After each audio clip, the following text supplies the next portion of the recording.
वक्फ संशोधन कानून पर सुप्रीम कोर्ट के निर्णय पर अब मुस्लिम पक्ष और सरकार का क्या कहना है, आइए हम आपको सुनवाते हैं कैसे सुप्रीम निर्णय को दोनों पक्ष अपनी अपनी जीत बता रहे हैं।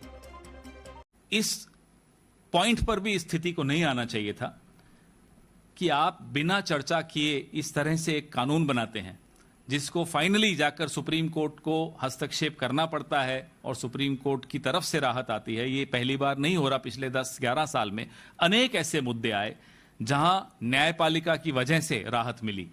कोई भी सरकार, चुनी हुई सरकार, जनता के वोट से चुनी हुई सरकार बिना चर्चा किए, बिना कंसल्टेशन किए जब कानून बनाएगी तो यही होगा। विपक्ष के पार्टियों के द्वारा आज ये प्रतिक्रिया व्यक्त करना कि हमारी बात सुनी नहीं गई।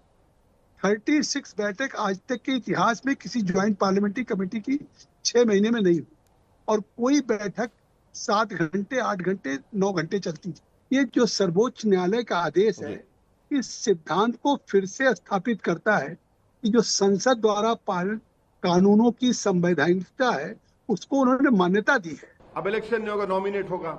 नॉमिनेट किसको करेंगे? दूल्हे भाइयों को करेंगे, पूरे बीजेपी के जितने दूल्हे भाई हैं, और उसमें आप अपने लोगों को लाके डालेंगे।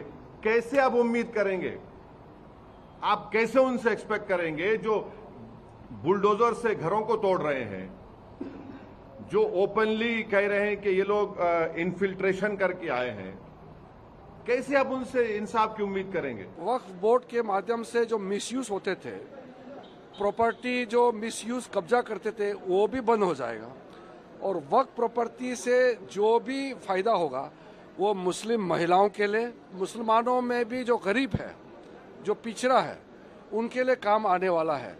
इसलिए सुप्रीम कोर्ट के जजमेंट से मैं संतुष्ट हूँ। जहाँ तक डीएन साहब की बात है, स्वागत करते हैं और बाकी चीजें के वक्फ के अंदर नॉन मुस्लिम को उन्होंने अलाउ कर दिया है। ना तो इस्लामिक कानून नॉन मुस्लिम जानते हैं और ना ही मुसलमान हिंदू पर्सनल लॉज को जानते हैं।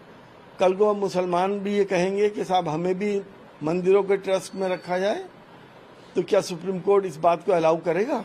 जो इनकी लूट की लाबी थी उसकी नाकाबंदी और तालाबंदी इस कानून के जरिए हुई है, इसलिए वो एक इकट्ठा हो गए और उन्होंने जो है पहले से ही वक्फ के पूरे सिस्टम को टचमीनाट बना दिया था।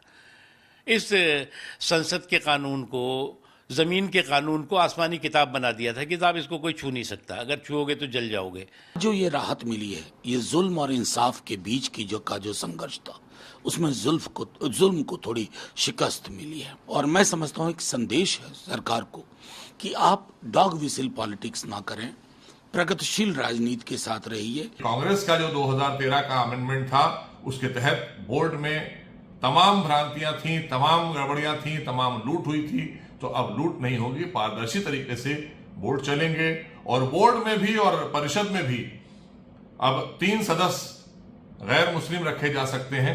इसके लिए भी माननीय सर्वोच्च न्यायालय ने कहा है। तो ये इसलिए है कि और चीजों को आसान बनाने के लिए, पारदर्शी करने के लिए